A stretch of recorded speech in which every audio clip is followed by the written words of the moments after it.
In this quick tutorial, I'm going to explain you how to use New Relic.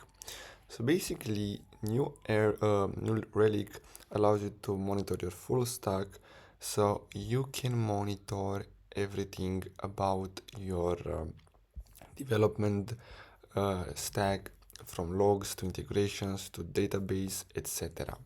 Now, if we go to pricing, we can see that they offer a free plan which includes 100 gigabytes data ingest, automatic logs, etc. Now, if we go to Pro, we're gonna have to basically contact them and get a price for this plan.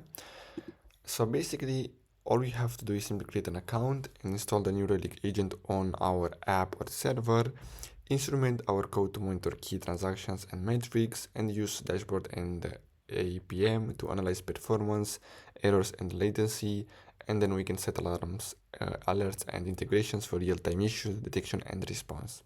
So basically that's all for today's video, guys. Thanks for watching.